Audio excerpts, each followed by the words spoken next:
प्रणम्य परमात्मानं सिद्धं त्रैलोक्यवन्दितम् स्वाभाविकचिदानन्द स्वरूपं निर्मलाव्ययम्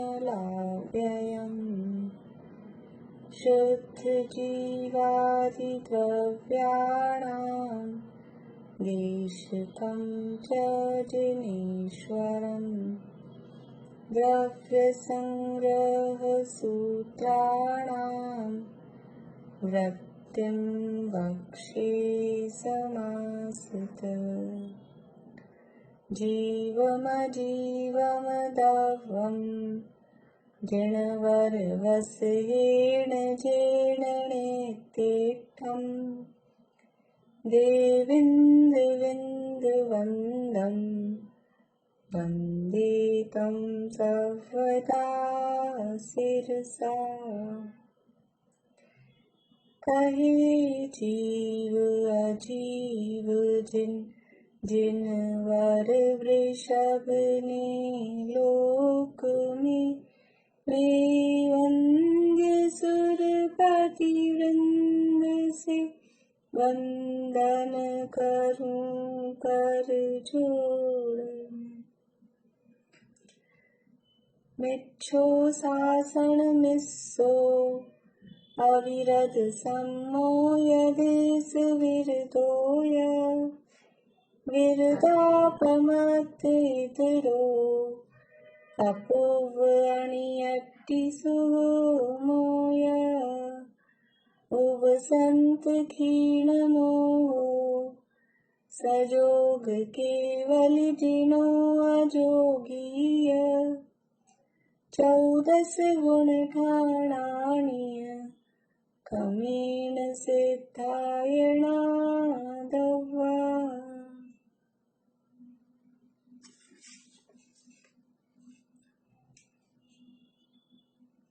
हेडिंग से कोई नहीं रखा है।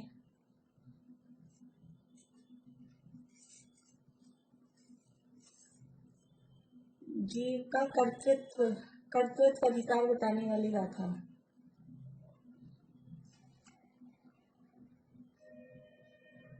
बोलिए श्लोचना वाली।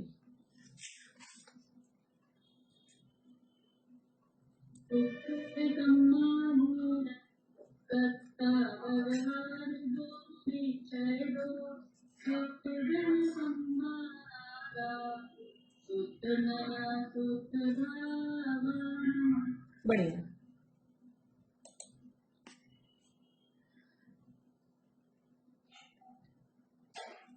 जीव का उपयोग अधिकार बताने वाली गाथा। सुनीता आंटी।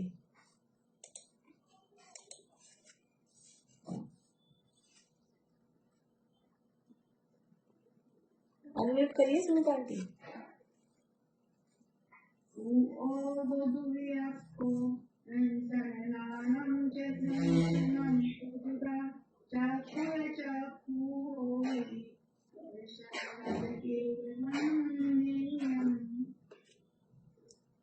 और आगे 3 गाथाएं आएंगी।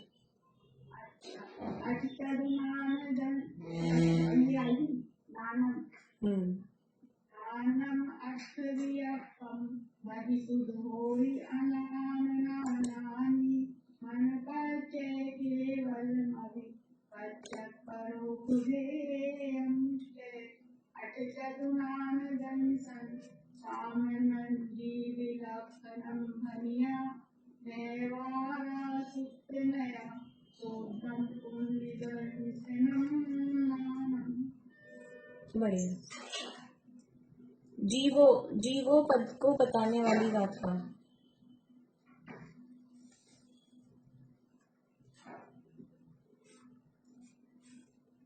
शांति बोलिए।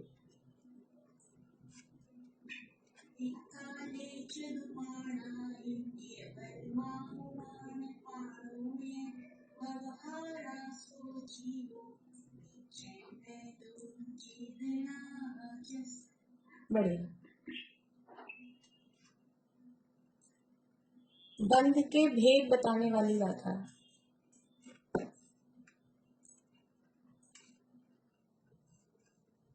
हाथ खड़ा कर लीजिए आप लोग अगर आती है तो।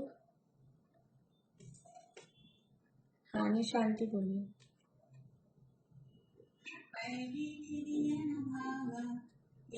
हाँ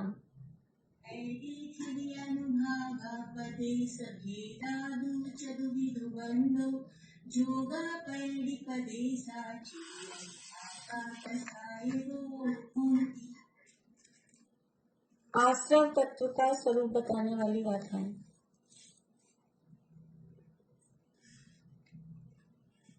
हाँ सुनीता आंटी बोलिए।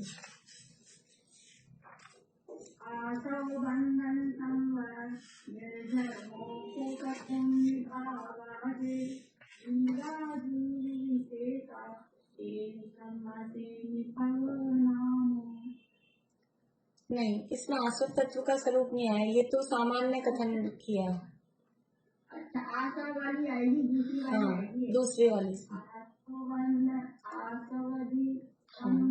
आसवधि जेन कम्मम परिणामे अपनो से विन्नीया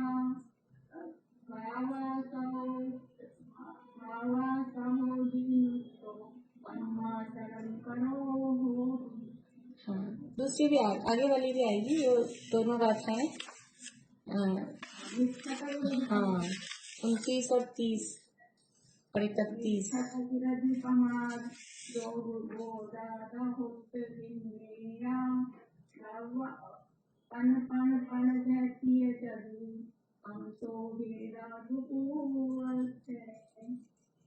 तीसरी भी आएगी। हाँ देखो प्रश्न ये था कि आश्रव तत्व का स्वरूप बताने वाली गाथाएं तो तीनों आएंगी, और अगर ऐसा कहा जाए कि अकेला द्रव्याश्रव का बताओ तो नाना वर्णाधीनम तीसरी वाली आएगी, और भावाश्रव का विशेष स्वरूप बताओ तो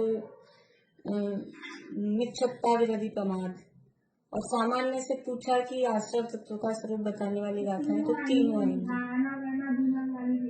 तीनों आएंगी। ठीक।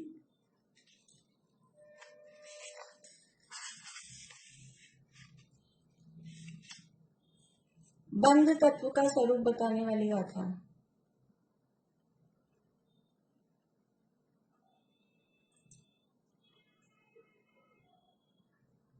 बोली सुधा जी।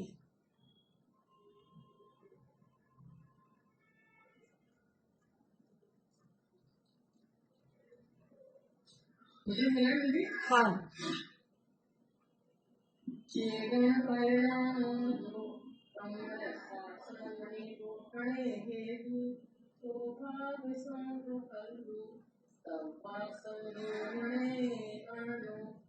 बंध तत्व का पूछा था, ये तो संवर हो गया। नीता भाभी बोलिए।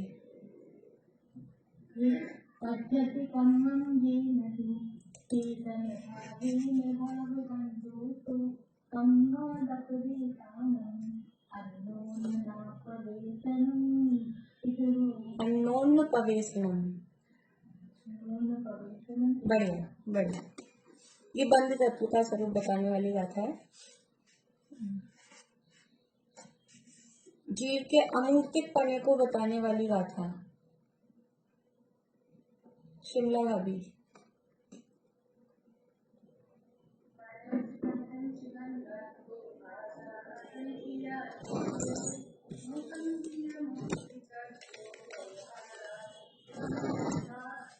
बढ़िया। जीव के भोक्तृत्व अधिकार को बताने वाली गाथा।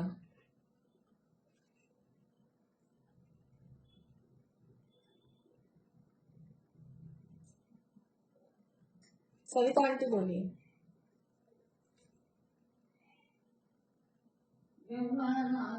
दुखम उग्रकम फलम प्रभु देवी आजा निश्चय दो चेतन भाव सुआदस्य।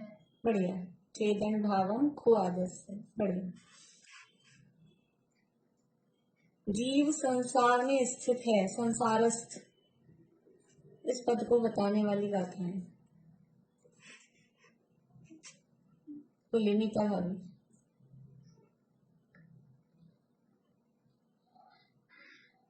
म्यूट है आप। फिर म्यूट हो गए। कमला अमला में एक पहले और आएगी।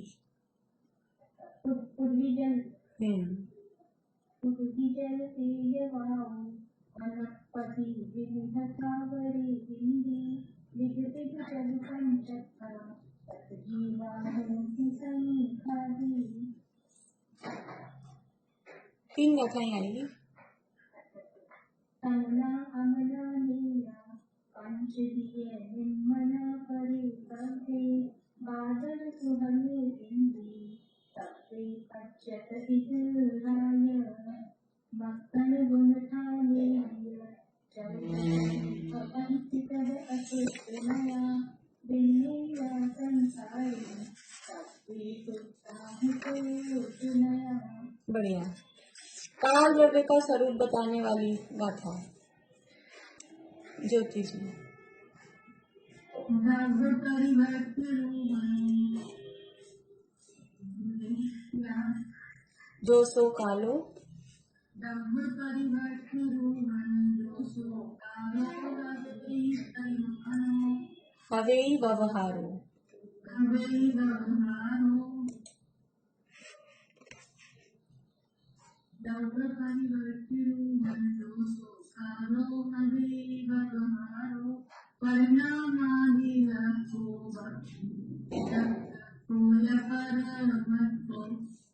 आगे वाले भी। लोयायास पदेशे इत्थियेतियंगैकिता नैनाननिरासी एवं तेकालानु असंकदभानि। बढ़िया। लोकाकाश और अलोकाकाश का विभाजन या उसका स्वरूप बताने वाली गाथा।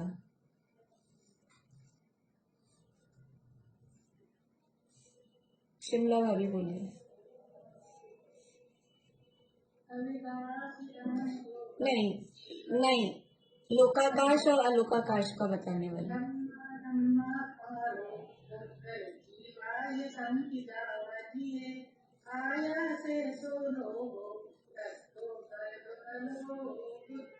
बढ़िया। प्रदेश किसे कहते हैं? प्रदेश का स्वरूप बताने वाली गाथा। निशांति। जावदीयं आयासं अविभाति पुक्कलं उत्तरं पुग्गलाणु उत्थम। उग्गलानि उत्तरं तं उपदेशं जाने सव्वाण ठाणे दायरी। बढ़िया। उद्गल द्रव्य की विभाव व्यंजन पर्याय बताने वाली गाथा। रजनी जी बोलिए। सत्तो गंधो सुमो फूलो कंठान वेद कम छाया उच्छोदादो सैया उक्कल दवस्व पचाया। बढ़िया। जीव के 9 अधिकार बताने वाली गाथाएं। बोलिए सविता आंटी बोलिए। अनम्यूट करिए।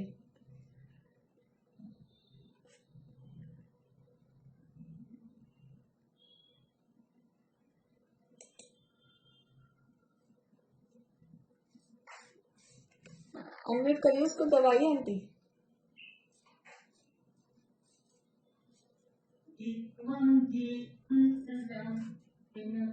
नहीं ये नहीं, ये वाली नहीं। हाँ जीवो वोक मो।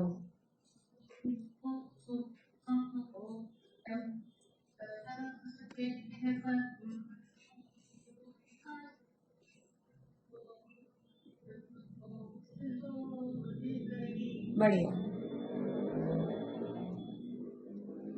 धर्म द्रव्य का स्वरूप बताने वाली गाथा।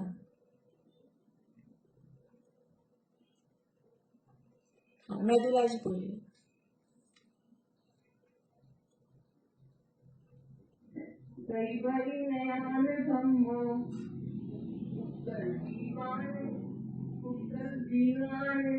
गमन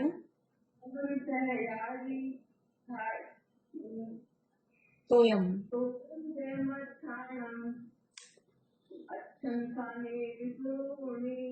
बढ़िया। आकाश द्रव्य का स्वरूप बताने वाली गाथा। सुनीता आंटी।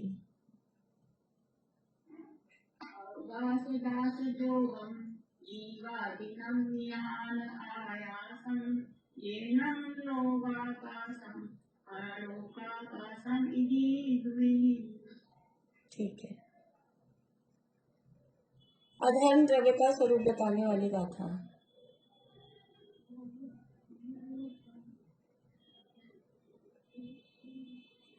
बोलिए, ज्योति जी बोलिए।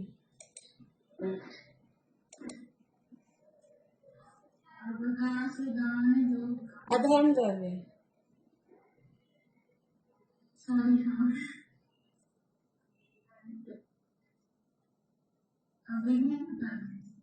थान जुदान अधम।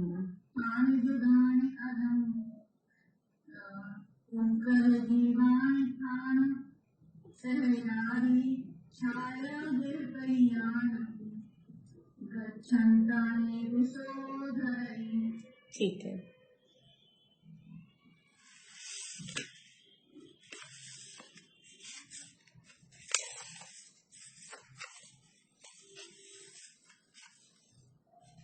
द्रव्यों के प्रदेश बताने वाली गाथा। निशांति। जीवे ब्रह्माण्डे अनंत आयासे मुक्तेति विपदेशा कालस्य पूर्णतेन सोका। बढ़िया।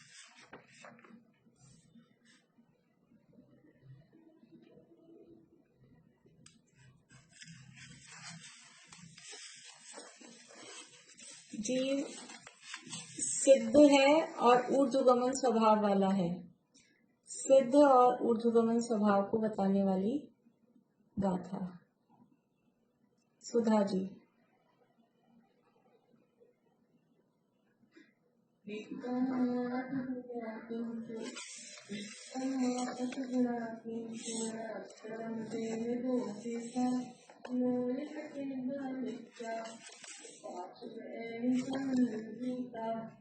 बढ़िया। निर्जरा तत्व का व्याख्यान करने वाली गाथा।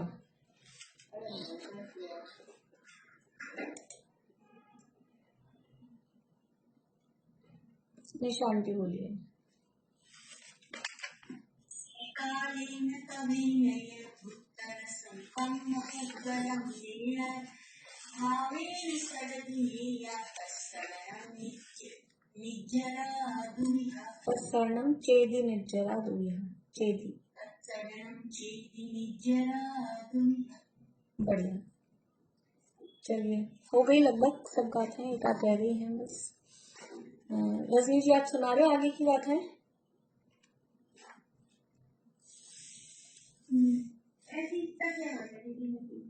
ठीक है, सुना दीजिए। वो याद है चुलिका वाली?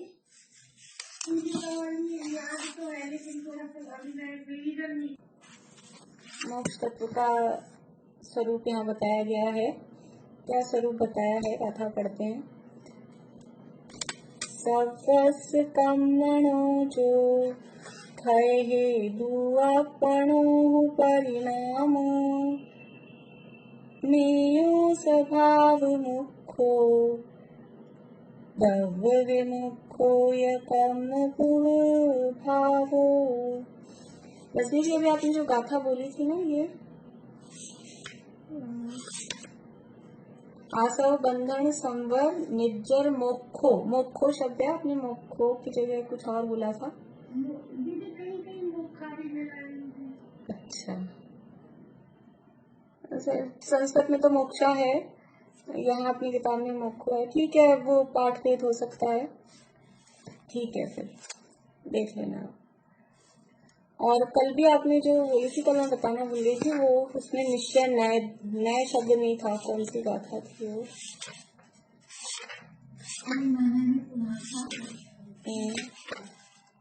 8वीं गाथा में पुद्गल कम्मादीनम कत्ता व्यवहार दो दो निश्चय दो, आपने निश्चय नय दो ऐसा बोला था, निश्चय दो है। हाँ, तो ध्यान रख लेना। जो सर्व कर्मों के नाश का कारण है ऐसा आत्मा का परिणाम, उसे भाव मोक्ष जानना और कर्मों का आत्मा से सर्वथा पृथक होना, वह द्रव्य मोक्ष है। ये मोक्ष तत्व का स्वरूप यहाँ बताया है। और ये मोक्ष कैसी स्थिति है कि संपूर्ण रूप से कर्म मल कलंक रहित, शरीर रहित आत्मा की आत्यंतिक स्वाभाविक अचिंत्य अद्भुत अनुपम संपूर्ण निर्मल केवल ज्ञानादि अनंत गुणों के स्थान रूप ऐसी जो विशिष्ट अवस्था है उसका नाम मोक्ष है। और ये ऐसी विशिष्ट अवस्था हमको कैसे प्राप्त हो? हर समय तो कर्मों का उदय है, कर्मों से रहित अवस्था चाहिए, और कर्म का उदय प्रति समय है, कर्म का बंध प्रति समय हो रहा है, कैसे प्राप्त करें? तो उसका उपाय यहाँ बताया जा रहा है कि पंच लब्धि रूपी हथियार से ये मोक्ष रूपी अवस्था प्राप्त की जा सकती है। क्या है वो 5 लब्धियां? क्षेयोक्षम, विशुद्धि, देशना, प्रायोग्य, करण।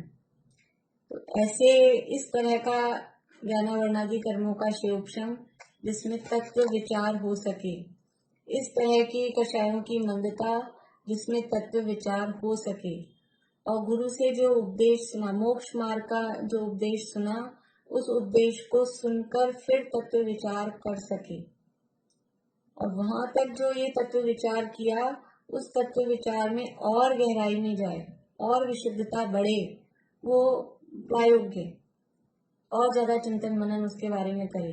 और यहाँ तक पहुंचने के बाद में अब उस तत्व की प्राप्ति के लिए जो विशिष्ट परिणाम हो रहे हैं, ये सब क्या है? जीव के परिणाम बताए जा रहे हैं। जो भी कर्मों की बात बताई जाती है ना, कर्मों का वर्णन जिसमें होता है उस अनुयोग को बोलते हैं कर्णानुयोग। कर्मानुयोग नहीं कहा, कर्मानुयोग, कर्णानुयोग कहा। वर्णन कर रहे हैं कर्मों का, लेकिन अनुयोग का नाम है कर्णानुयोग। करण का अर्थ होता है परिणाम। तो जीव के परिणामों की स्थिति बताई जाती है वहाँ। कर्म बताना उद्देश्य नहीं है, कितने कर्म बंध रहे हैं, कौन सी प्रकृति बंध रही है, कौन सी छूट रही है, किसकी विक्षिप्ति हो रही है, ये बताना उद्देश्य नहीं है। ये बताना क्या चाह रहे हैं, इससे पता क्या लगता है? इससे जीव के परिणामों की विचित्रता पता लगती है कि एक समय पहले कैसा परिणाम था, एक समय बाद कैसा परिणाम है, कितनी विशुद्धता बढ़ रही है। ये विशुद्धता ऐसे ख्याल में नहीं आती, कर्मों से वो विशुद्धता ख्याल में आती है। ऐसा हो सकता है कोई व्यक्ति अभी इस समय कोई व्यक्ति, कोई भी मनुष्य है, वो एक इंद्रिय कर्म बांध सकता है कि नहीं? कोई मनुष्य एक इंद्रिय प्रकृति बांध सकता है कि नहीं? बांध सकता है, उसमें क्या दिक्कत है? मनुष्य मर के एक इंद्रिय बन भी सकता है ना। तो कोई अभी बैठा बैठा एक इंद्रिय प्रकृति बांध रहा है, ऐसे परिणाम हो रहे हैं उसके कि एक इंद्रिय बन रही है, और फिर अगले ही समय क्या हो कि वो देवगति बांधने लग जाए। ऐसा हो सकता है, ऐसा भी हो सकता है।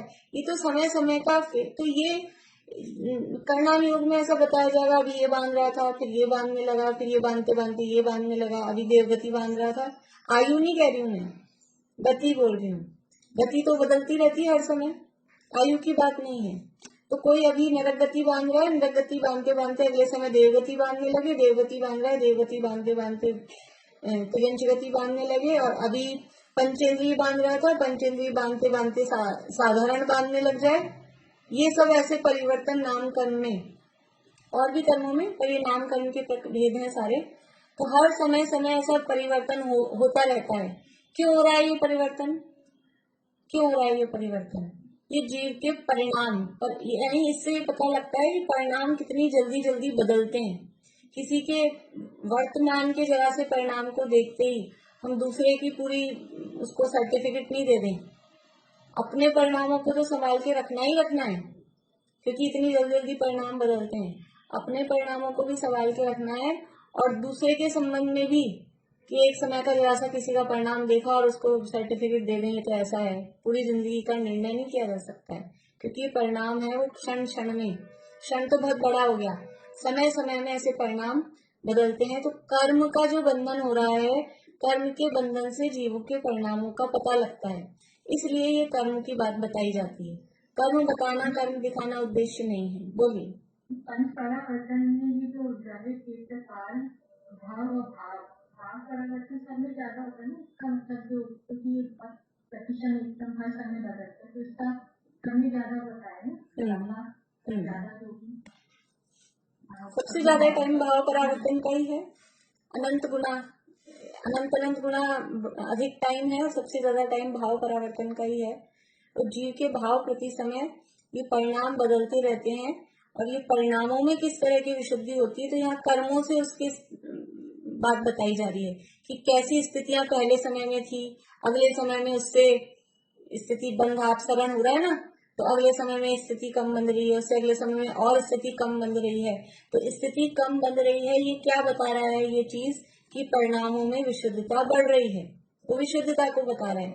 अनुभाग पाप प्रकृतियों का अनुभाग 4 टाइप का हो रहा था, वो 4 टाइप का अनुभाग घट के 2 टाइप का रह गया, हल्का वाला अनुभाग रह गया पाप प्रकृतियों में। तो ये चीज किसको बता रही है, ये परिणामों की विशुद्धता को बता रही है।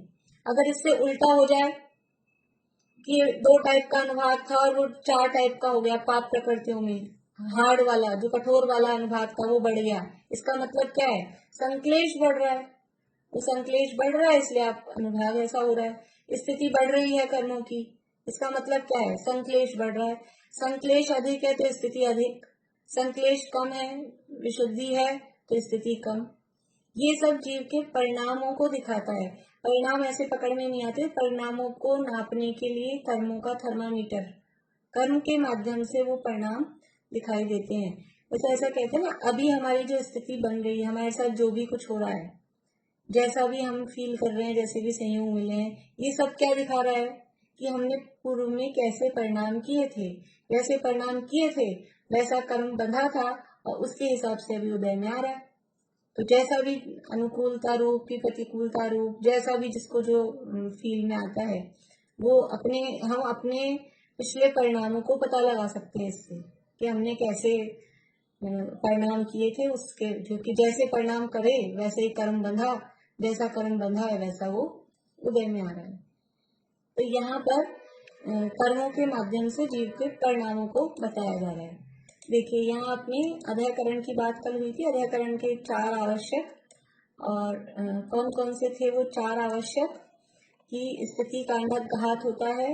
देखिए अध्ययकरण में स्थिति कांडक घात नहीं, सॉरी, स्थिति बंधापसरण, स्थिति बंधापसरण होता है, समय समय प्रति अनंत गुणी विशुद्धता बढ़ती है, प्रशस्त प्रकृतियों का अनुभाग समय समय अनंत गुना बढ़ता है, और अप्रशस्त प्रकृतियों का अनुभाग समय समय अनंतवे भाग होता है।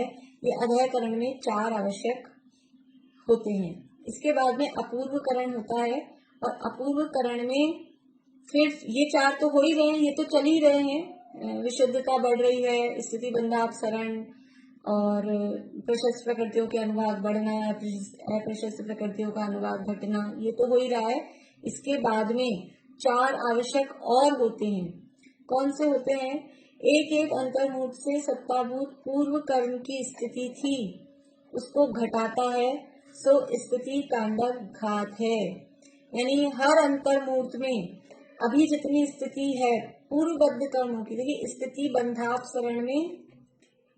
बंधापसरण में तो जो नया बंध हो रहा है वो कम कम होता जा रहा है, वो स्थिति बंध अपसरण, नया स्थिति बंध वो घटते क्रम में हो रहा है, वो कहलाएगा स्थिति बंधापसरण।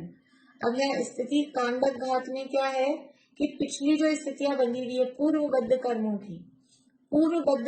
की स्थितियां वो हर अंतर्मूर्त में कम कम होती जा रही है, उसके टुकड़े मतलब लौट का लौट वो कम होता जा रहा है, तो वो कहलाता है स्थिति कांडक घात। यानी एक दिन पहले भी शायद मैंने आपको बताया था, जैसे ये कर्म लगे हुए हैं, तो ये समझ लीजिए ये सबसे 100 वर्ष वाली स्थिति है, और अब स्थिति रखनी है 50 तक की, अंता कुड़ा कुड़ी सागर रखना है ना, तो अपन इतना समझें। तो ये यहाँ वाले जो हैं ये इधर नीचे आके, नीचे के निषेकों में आके, ये ऊपर की स्थिति वाले वो नीचे आते जाते हैं। जैसे ग्रुप का ग्रुप स्थिति जो अधिक स्थिति वाले निषेक हैं वो कम स्थिति वाले निषेक में आके मिल जाते हैं, तो कहता है स्थिति कांडक घात। कांडक का मतलब है उनका समूह, तो वो कर्मों का जो समूह है, अधिक स्थिति वाले कर्मों का समूह वो कम स्थिति वाले कर्मों में आके मिल जाता है। तो स्थिति ये सारे यहाँ से यहाँ तक के जितने थे वो नीचे आके मिल गए, तो ये पूरा खत्म हो गया, ये खत्म हो गया। तो स्थिति कितनी रह गई, वो स्थिति यहीं तक की रह गई, केवल 50 तक की बस। तो ये स्थिति कम हो जाती है। तो यहाँ कहा कि एक एक अंतर मुहूर्त से सत्ताभूत पूर्व कर्म की स्थिति थी, यानी सत्ता में जो कर्म थे उनकी स्थिति को घटाता है, वो स्थिति कांडक घात है। ये स्थिति कांडक घात हुआ। तथा उससे छोटे एक एक अंतर मुहूर्त से पूर्व कर्म के अनुभाग को घटाता है, सो अनुभाग कांडक घात है। यहाँ तो इस तरह से स्थिति कम की थी, इसी तरह से कर्मों का जो अनुभाग है, ये कर्मों का अनुभाग भी, ये अधिक अनुभाग वाले निषेक थे, ये मंद अनुभाग वाले निषेक हैं। ये समझ लीजिए नीम, कांजीर, ये विष और ये हलाहल, ये ऐसे निषेक हैं। तो ये विष और हलाहल वाले जो अनुभाग वाले हैं वो इधर आके नीम और कांजीर वाले में आके मिल जाते हैं, तो ये पूरा इधर का कम हो जाता है। तो ऐसे अनुभाग भी उनका कम हो जाता है, स्थिति भी कम होती है। ये किस में हो रहा है, ये कांडक घात, ये पूर्वबद्ध कर्मों में हो रहे हैं। नवीन संक्रमण भी होता है, पर संक्रमण में तो ऐसा होता है एक्चुअल में, जो संक्रमण होता है ना, संक्रमण में क्या होता है कि जैसे ये एक इधर ये कर्म है पूर्वबद्ध और ये नवीन वाले हैं, तो संक्रमण में क्या होगा कि ये पूरा है ना इतना, ये पूरा का पूरा नहीं जाएगा इधर। संक्रमण में एक पोर्शन जाता है, थोड़ा हिस्सा ये रहेगा भी और इसमें से पतला हो जाएगा, थोड़ा जाएगा। तो संक्रमण में पूरी स्थिति कम नहीं होगी, यहाँ स्थिति कम कर रहे हैं। तो स्थिति कब कम होगी, जब पूरा का पूरा चला जाएगा तभी खाली होगा ना वो। देखो जैसे कि थोड़ा सा फर्क है इसमें, जैसे यहाँ पर समझ लो आप, ये पूर्वबद्ध कर्म है और ये स्थितियां हैं, ये 100, ये 90, ये 80, ये 70, 60, 50, ये ऐसे समय, ये 100 समय की स्थिति, 90 समय की स्थिति। तो 100 समय की स्थिति में ये इतना ग्रुप है, इतने सारे परमाणु हैं, है ना। तो संक्रमण जब होता है तो संक्रमण में ये इसमें जितने परमाणु हैं, अब अपन इसमें समझ लो 1000 परमाणु हैं, मान लिया अपन ने इस एक निषेक में जो 100 समय की स्थिति पे था, उसमें 1000 परमाणु हैं, तो पूरे के पूरे 1000 वो नहीं जाएंगे। संक्रमण जब होगा 1000 में से 100 चले गए या 200 चले गए, कुछ जाते हैं, बाकी 800 रहेंगे यहाँ पे फिर भी, वो एक संक्रमण का टाइप है। लेकिन यहाँ कांडक घात में क्या हो रहा है, ये पूरे के पूरे 1000 उठ के चले गए, तो ये पूरा खाली हो गया, पूरा साफ हो गया। इसलिए थोड़ा इसमें फर्क पड़ता है कि ये पूरा का पूरा खाली हो रहा है या कम हो रहा है, पतला हो रहा है। तो संक्रमण में वो पतला हो जाएगा, कम हो जाएगा, 1000 की जगह 800 रह जाएंगे, 500 रह जाएंगे, वो अलग मैटर है, लेकिन खाली नहीं होगा, रहेगा वो। पर ये जो स्थिति कांडक घात हो रहा है, इसमें पूरा का पूरा खाली हो जाएगा। ऐसे अनुभाग में समझना, इसी तरह से अनुभाग में भी वो संक्रमण भी होता है, ऐसे कांडक घात भी होते हैं। तो ये थोड़ा सा फर्क है उसमें। संक्रमण का अर्थ है बदलना, चेंज हो जाना, बदल जाना। तो वो उसमें चेंज हो गए। तो संक्रमण में ये है कि कुछ उसमें से उठ के कुछ मिल गए, इसमें थोड़े चेंज हुए। वो संक्रमण भी 5 टाइप के होते हैं। तो एक होता है सर्व संक्रमण, उसमें पूरा का पूरा मिलता है, पर वो कम होता है। ज्यादातर जिससे हम संक्रमण कहते हैं ना, संक्रमण हो गया, उसका यही मतलब होता है कि थोड़ा थोड़ा पोर्शन उसमें मिल जाता है, ऐसा। तो स्थिति कांडक घात हुआ, और इसी प्रकार से अनुभाग भी कम होता है, वो अनुभाग कांडक घात कहलाता है। फिर यहाँ तीसरी चीज होती है गुण श्रेणी निर्जरा। गुण श्रेणी के काल में क्रमशः असंख्यात गुणे प्रमाण सहित कर्मों की निर्जरा के योग्य करता है, सो गुण श्रेणी निर्जरा है। इसमें क्या होता है जैसे कर्मों के निषेध होते हैं, ये तो अपन चित्र में ऐसा समझाने के लिए बनाते हैं, जैसे कोई कर्म कोई लाइन से लगे हैं कि ऐसा कुछ, वो तो एक्चुअल में ऐसा कुछ नहीं होता है, लेकिन समझाने के लिए ऐसे बोलते हैं कि कर्म लगे हुए हैं, बोलने के लिए। जैसे कर्मों के ये इस तरह के ये निषेध हैं, सब ऐसे बराबर, ये हर समय उदय में आने के लिए ये लगे रहे। थोड़ा बहुत वो हुआ, लेकिन बराबर समझना, सब एक से हैं, इक्वल है। तो गुण श्रेणी में क्या होगा कि ये आवाज नहीं आ रही,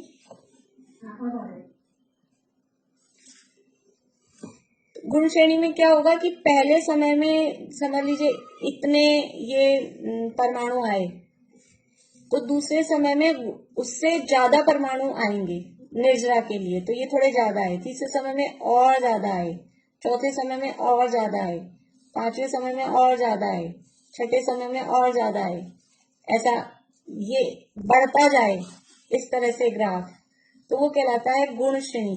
अभी तक तो क्या थे कि बराबर थे, बराबर मतलब हर समय के सेट थे, इतने इतने उदय में आएंगे, इतनी इतनी निर्जरा होगी। समझ लो अपन संख्या में देखें तो हर समय 10-10 आने वाले थे, है ना, हर समय 10-10 आने वाले थे, तो नॉर्मल स्थिति थी। अब ये गुण श्रेणी निर्जरा में क्या होगी कि पहले समय में अगर 10 आ रहे हैं तो दूसरे समय में 10 गुणाकार रूप से निर्जरित हो रहे हैं, तो दूसरे समय में 100 हो गए, तीसरे समय में 1000 हो गए, चौथे समय में 10,000 हो गए, पांचवें समय में 1,00,000 हो गए, और छठे समय में 10,00,000 हो गए। ऐसा ये इस तरह से कर्म परमाणु निर्जरा को प्राप्त होते हैं, ये कहलाती है गुण श्रेणी निर्जरा, गुणाकार रूप से निर्जरा होना। अब वो गुणाकार क्या है? असंख्यात गुणी, असंख्यात गुणी प्रमाण लिखा है, देखिए क्या लिखा है यहाँ पे, गुण श्रेणी के काल में क्रमशः असंख्यात गुणे प्रमाण सहित कर्मों की निर्जरा के योग्य करता है। ये अपूर्व करण में काम होता है कि ऐसे असंख्यात गुण, अपन ने वो सूत्र पढ़ा है, सम्यक दृष्टि वृत्तानंत वियोजक दर्शन मोह शपकोप क्षमकोप शांत मोह शपक क्षीण मोह जिना क्रमशः असंख्य गुण निर्जरा, 9वें अध्याय में तत्वार सूत्र में 45वां सूत्र है। तो वहाँ सम्यक दृष्टि की असंख्यात गुणी निर्जरा होती है।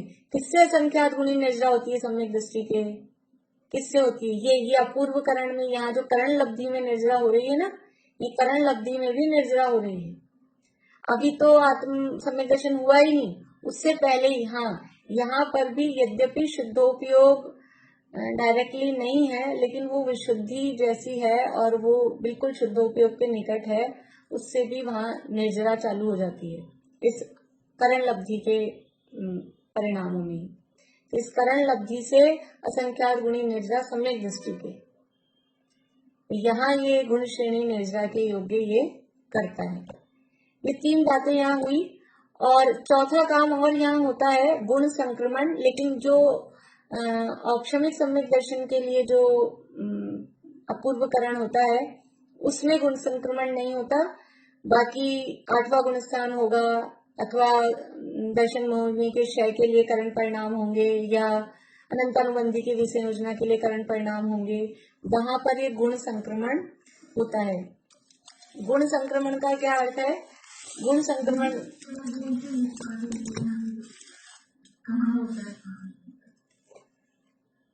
ऐसा लिख लीजिए कि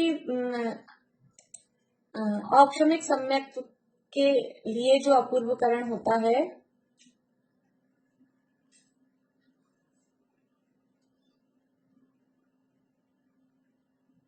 औक्षमिक सम्यक के लिए होने वाले अपूर्वकरण में,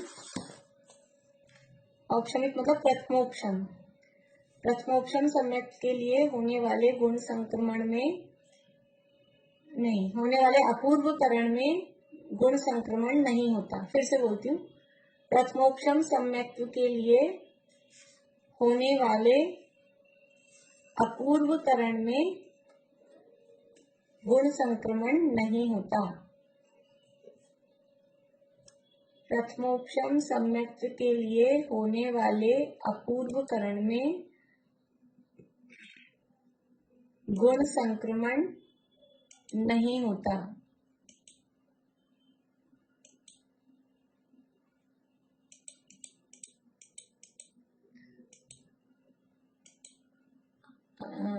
अन्यत्र अपूर्वकरण होता है। अन्यत्र मतलब एक दो जगह लिख लीजिए, जैसे अन्यत्र मतलब अनंतानुबंधी की विसंयोजना के लिए, अथवा दर्शन मोह के क्षय के लिए,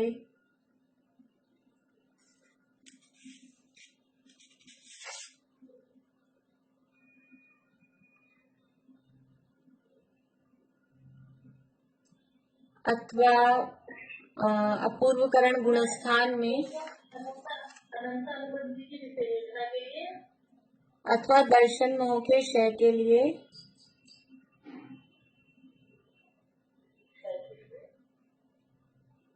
अथवा आठवें गुणस्थान में होने वाले अपूर्वकरण के समय गुण संक्रमण होता है। आठवें गुणस्थान में होने वाले अपूर्वकरण और अनिवृत्तिकरण दोनों में, जो काम अभी अपूर्वकरण में चालू हो गया वो अनिवृत्तिकरण में भी होगा ही। होने वाले अपूर्वकरण और अनिवृत्तिकरण में गुण संक्रमण होता है।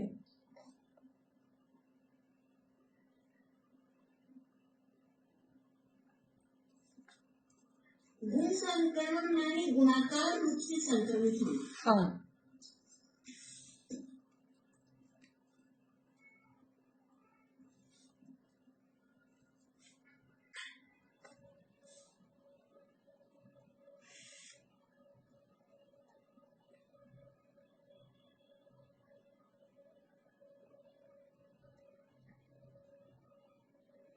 ये हुआ गुण। हाँ जी, ये वो चीज में से जो आपने पहले बार बताई थी, अनंतानुबंधी का समान वो प्रत्याख्यान अप्रत्याख्यान इनमें डिवाइड कर दिया। वो तो विसंयोजना, वो विसंयोजना है अनंतानुबंधी की, वो अलग है। और इसमें तो कन्वर्ट ही हो गए। नहीं, ये गुण संक्रमण का मतलब क्या है कि जो अप्रशस्त प्रकृतियां है ना, वो अप्रशस्त प्रकृतियों का जो द्रव्य है, मतलब जो उनका परमाणु है, वो अन्य प्रकृतियों में स्वजाति पर अन्य प्रकृतियों में वो संक्रमित होती हैं, क्योंकि अप्रशस्त प्रकृतियां हैं। अप्रशस्त प्रकृतियों का बंध विच्छित्ति होनी है वहां, और अभी बंद भी नहीं हो रहा नया। और जो पुरानी रखी हैं उनका क्या करें, तो वो पुरानी जो अप्रशस्त प्रकृतियां हैं उनके परमाणु वो अपनी जाति वाली प्रशस्त प्रकृतियों में कन्वर्ट होते हैं, और वो कन्वर्जन जो होता है वो गुणाकार रूप से होता है, असंख्यात गुणा क्रम से। प्रति समय असंख्यात गुणा क्रम से वो संक्रमण होता है, उसका नाम गुण संक्रमण है।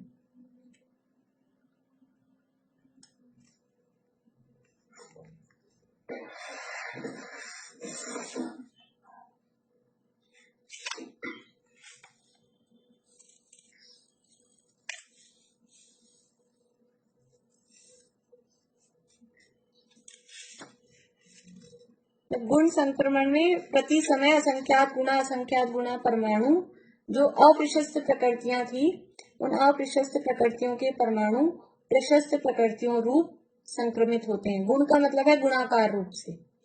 गुण का अर्थ कोई गुण दोष वाला गुण नहीं है, गुण मतलब गुणाकार रूप से। तो कौन से परमाणु संक्रमित होंगे कि अप्रशस्त प्रकृतियों के परमाणु वो प्रशस्त प्रकृतियों में संक्रमित हो जाते हैं, उनका माल उसमें मिल जाता है। तो ये नहीं, अभी तो सम्यक तो हुआ नहीं है, उस सम्यक के पहले की इतनी महिमा है कि सारा पाप दूर हो जाता है। इसीलिए कहते हैं सम्यक दृष्टि के पाप नहीं है वो, क्योंकि ये सारी जो यद्यपि पाप का उदय फिर भी दिखाई देता है, फिर भी होता है, पर अब नवीन जो पाप बंद है, इतनी तो सारी पाप प्रकृतियों की बंद विच्छित्ति हो जानी है, और जो पुराना भी बंधा हुआ है ना, वो बहुत सारा तो संक्रमित हो जाता है। बहुत सारा रखा है हमारे पास में, ये कर्म बहुत बहुत माल है, सबके पास बहुत परिग्रह है कर्मों का, इसलिए वो बहुत पड़ा रहता है, बहुत बहुत स्थितियों के वो परमाणु पड़े रहते हैं। तो जब सम्यक दर्शन का टाइम आता है तब उन सबका हिसाब किताब देखा जाता है। समझ लो दिवाली की जैसे सफाई होती है ना, वैसे वो सबका हिसाब किताब देखा जाता है। तो जितनी पाप प्रकृतियां हैं वो बिल्कुल इतनी कम हो जाती है, उसके बावजूद भी फिर भी हमको ज्ञानियों के जीवन में पाप के उदय दिखाई देते हैं फिर भी उसके बाद, वरना तो कितने, अगर वो ये कन्वर्जन नहीं हुआ होता और वो ओरिजिनल रूप में उदय में आ जाते तो क्या हाल होता। इसलिए ये सब ऐसा बदलाव होता है। बोलिए नीता भाभी। अच्छा, एक मिनट, हाँ करिए।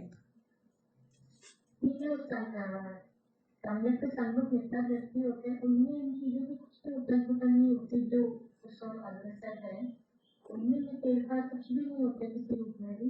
यही तो है सम्यक सन्मुख, ये करण लब्धि वाला जीव ही सम्यक सन्मुख है। ये तो एकदम लास्ट पॉइंट अभी एकदम बस एकदम उधर में रहने वाला, इसी को बोलते हैं सम्यक सन्मुख।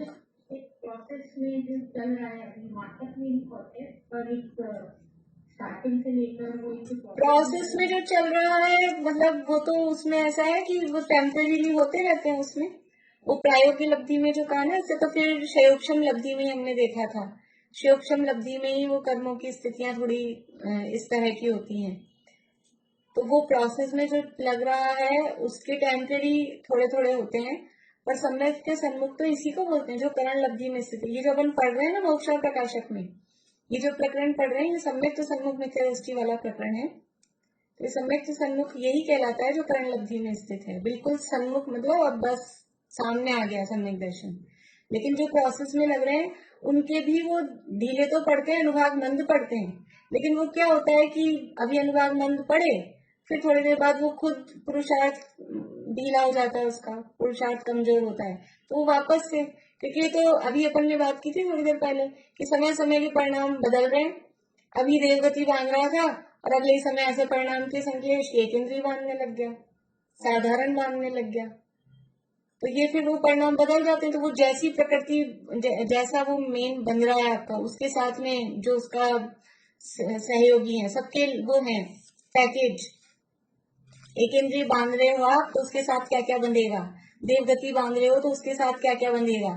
तो आपने जैसे परिणाम किए और उसके साथ में ये अगर आप बांध रहे हो तो फिर वो सारी ऐसी प्रकृतियां आ जाएंगी। तो इस तरह का बांध रहा, फिर कैसा उसमें आपने कितने कषाय के परिणाम किस तरह के हैं, तो उसमें अनुभाव भी और स्थिति भी उसी हिसाब से पड़ेगी, वो फर्क पड़ेगा। बोलिए रजनी जी। गति बनती है तो फिर आयु कैसे,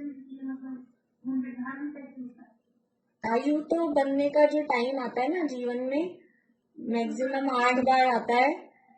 तो वो आयु का जो टाइम है उस समय जैसे परिणाम होते हैं, अकेला उसी समय नहीं, वो तो परिणाम भी, वो बंद का टाइम भी तभी आता है, जीवन का ओवरऑल जैसा भी हिसाब होता है, कषाय के जैसे परिणाम होते हैं उस हिसाब से आयु बंद का टाइम आता है। तो जिस समय आयु बंद का टाइम आता है उस समय जो आयु बनती है, और उस समय तो वही गति बनती है जिस समय आयु बन रही होती है। मान लीजिए अभी आयु बन रही है देव आयु, तो गति भी अभी उस समय तो देव गति ही बनेगी उतनी देर के लिए। तो आयु का बंद एक समय के लिए नहीं होता कभी भी, आयु का बंद कम से कम अंतर्मुख तक चलता है। बंद स्टार्ट हुआ ना आयु बंधना, तो आयु का बंद ऐसा नहीं एक समय के लिए हुआ छुट्टी, आयु का बंद, आयु बंद स्टार्ट हुआ है तो कम से कम अंतर्मुख तक चलता है, ऐसा कंटिन्यू। तो आयु बंद अंतर्मुख तक हो रहा है, उस अंतर्मुख में वही गति बंधेगी। उसके बाद में जो आयु बंध गई उसके बाद में भी गति तो दूसरी भी बन सकती है। हाँ ये बात जरूर है, अगर सम्यक दृष्टि हो गया है तो सम्यक दृष्टि की नरक गति की, तिरंज गति की विक्षिप्ति हो गई है तो उसको भले ही नरक, देखो राजा श्रेणिक थे, कोई टाइम तो हो गया अपना, ये बात बता के पूरा करती हूँ। राजा श्रेणिक थे, उनको नरक आयु बन गई, गले में मरा हुआ सर्प डाला और नरक आयु बन गई। नरक आयु बन गई उसके बाद में सम्यक दर्शन प्राप्त कर लिया। अब जब सम्यक दर्शन प्राप्त कर लिया, भाई भगवान के समर्षण में पहुंच गए, उस समय उनको गति कौन सी बन रही होगी, आयु तो नरक बन चुकी, तो आयु तो नरक बन ही है, गति कौन सी बंधेगी राजा श्रेणिक के जीव को। बोलिए ज्योति जी। आप ये पहले, ये मुझे मालूम है, पहले आप ये बताइए गति कौन सी बंधेगी। गति तो बदलती रहेगी ना। हाँ बदलती रहेंगी, तो कभी कभी नरक, कभी दिरंज, कभी देव, कभी मनुष्य, ऐसे बनती रहेगी। वो जीव है वो तो देवगति नहीं, नरक से तो देवगति बनेगी, मनुष्य वरना भाभी बोलिए।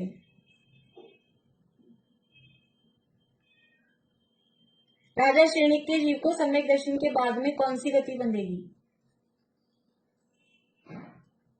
नहीं, निशा आंटी बोली, निशा आंटी बोली। देवगति बनेगी। देवगति ही बंधेगी। सम्यक दर्शन होने के चौथे गुणस्थान में नरक की और तिरंज की तो विच्छुत्ति हो गई। नरक की पहले गुणस्थान में, तिरंज की दूसरे गुणस्थान में। और क्योंकि वो मनुष्य हैं तो सम्यक दृष्टि मनुष्य को फिर से मनुष्य गति नहीं बनती।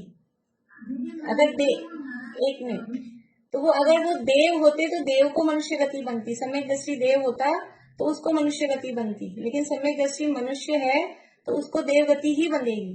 तो भले ही अभी नरक आयु बन गई, लेकिन सम्यक दर्शन के बाद में पूरे जीवन भर अब उनको देव गति ही बन रही है। अब क्या होगा, वो गए नरक में, वो सारी संक्रमित होगी, वो उनकी देवगति बांधी हुई, वो सारी कन्वर्ट होगी। इसलिए ये फर्क पड़ता है। हाँ बोलिए, अब आपका प्रश्न बोलिए जल्दी से। मैंने आंसर उससे दिया था कि करंट में नरक में, तो नरक के बाद अब देव नहीं करेगी, मनुष्य से मनुष्य नहीं बोला था मैंने सोचा भी नहीं। हाँ, आपका प्रश्न बोलिए। मेरा प्रश्न तो ये था कि जो सब हो रहा है ना, ये करने से आपने लिखवा रहा है, तो वो चीज द्वितीय के टाइम होती रहेगी ना, संक्रमण हो सकती। द्वितीयोक्षम सम्यक्त में तीनों करण चलेंगे क्या, मेरे को भी ख्याल में नहीं है, वो देखना पड़ेगा, फिर देख के बताऊंगी आपको। हाँ, मतलब वैसे तो सातवें में तो नहीं होते ही, सातवें में तो वो सातवें में आधा प्रवृत्तकरण रहेगा ना, फिर उस हिसाब से श्रेणी के काल में तो होगा। हाँ हाँ, चलिए अभी समय हो गया। जय श्री राम।